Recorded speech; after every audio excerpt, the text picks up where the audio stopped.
I'm calling this Parkland Memorial Hospital and the Fight for AIDS Patients.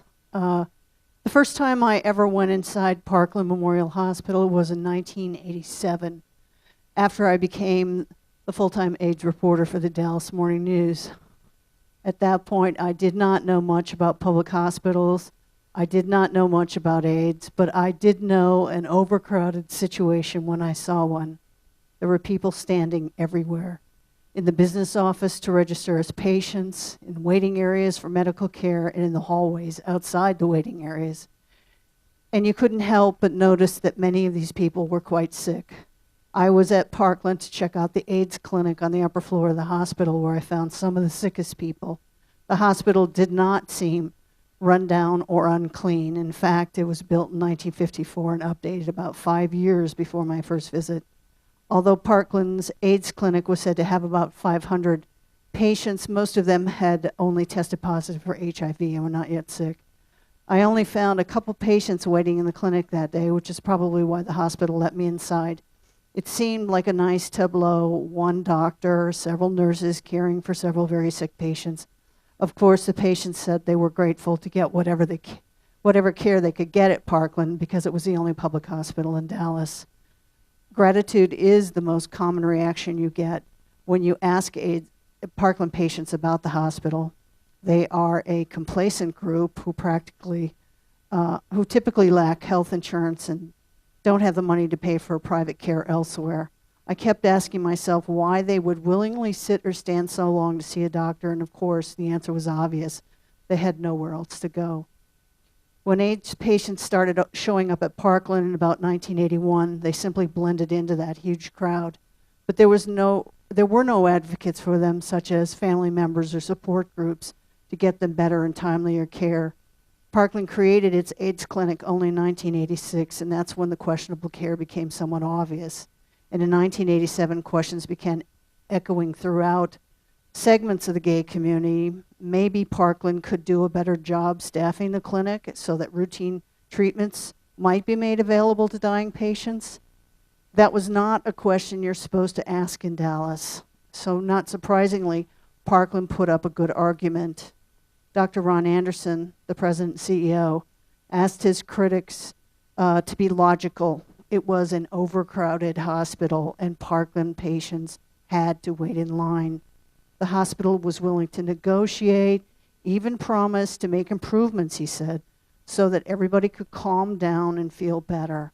Okay, months went by and nothing changed because it was going to cost a lot of money.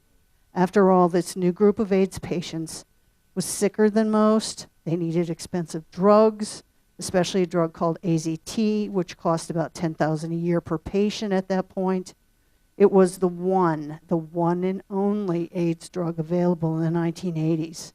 And yet Parkland had decided it could afford only so much of it, about $1.2 million worth in 1988, and it would maintain a waiting list for other patients who needed it.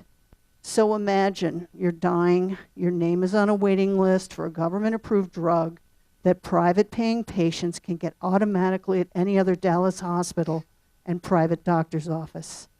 Parkland's AZT waiting list was not some hidden secret. I wrote about it repeatedly in 87 and 88, including the fact that up to 60 people were on the list at one point. This list was discussed openly in the AIDS service community and worried about constantly by AIDS activists, gay activists. But Parkland kept the list until the spring of 1988, when the Dallas Gay Alliance, which is what it was called then, declared an end to waiting for AZT.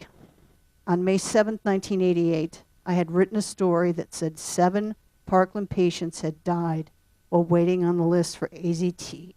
And suddenly, it was real.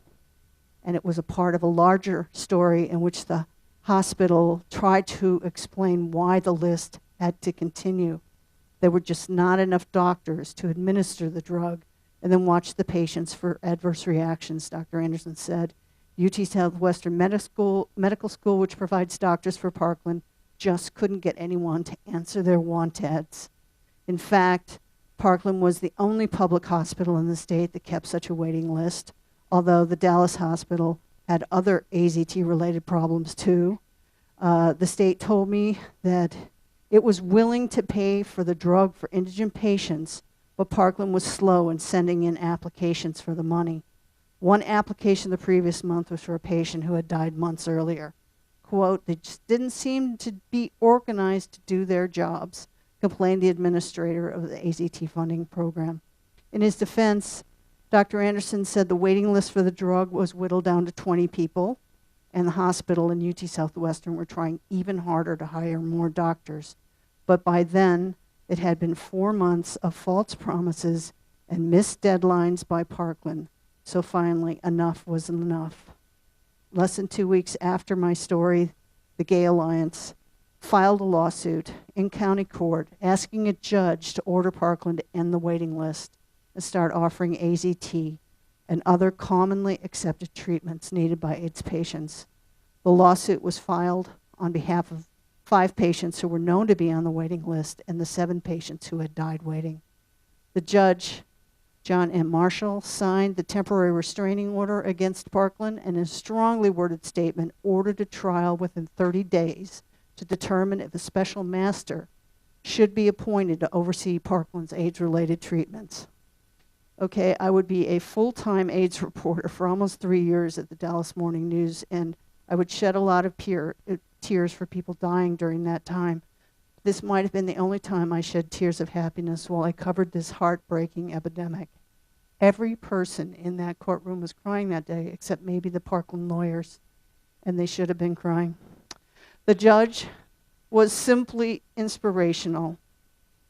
Quote, to whom must the victim turn, he asked. Obviously, the public must intervene or else adopt a policy that says, let them die because we can't afford them. Such a result is not tolerable in a society that for 200 years has prided itself on placing human values first. From then on, Parkland would offer AZT to all AIDS patients who needed it. I guess the hospital learned a valuable lesson. The lawsuit, however, ended up in federal court, where the hospital successfully convinced the judge that the waiting list was gone and everything was okay at Parkland. Of course, there were things that went on behind the scenes that added to this drama. The Parkland's public information officer was enraged by the court order and told me matter-of-factly that AZT was not going to keep the patients alive for long, and my response to her was she should tell that to the patients' mothers who were waiting for their sons to get this. In so many ways, AIDS was a prism into our little world here in Dallas, a world that expects sick people to wait patiently for what they need. I think William Wayburn said it best in the story I wrote shortly after that victory in county court. Quote, in Dallas, you're supposed to play by the rules and wait until things get better, he said. But the Dallas way doesn't work for AIDS. Too many people are dying prematurely because they can't get adequate medical treatment. Some people in Dallas did not agree with him and the Alliance, and in fact were upset that the lawsuit forced Parkland to do the right thing for its patients. Even within the AIDS service community, there was criticism. Quote, it was too confrontational, said the leader of the Oak Lawn Counseling Services. The lawsuit is extremely divisive and unproductive and is totally irrational, said a top official in the Dallas County Health Department. Quote, a lawsuit is not going to solve it, said the head of the Blue Ribbon Committee that was trying to solve the AIDS problem in Dallas by talking about it for about 6 months. Other AIDS agencies wanted a more understanding approach to Parkland's problems. Start out, they said, by recognizing the hospital's overwhelming patient load and its never-ending financial constraints. There was no denying that by the time the lawsuit was filed, half of the surviving AIDS patients in Dallas County were getting care at Parkland. They were an enormous burden on an already overwhelmed system. Yes, it was a lot to expect one hospital to do, but how long should people look the other way when a medical facility cannot provide adequate care for its neediest and sickest patients? How long?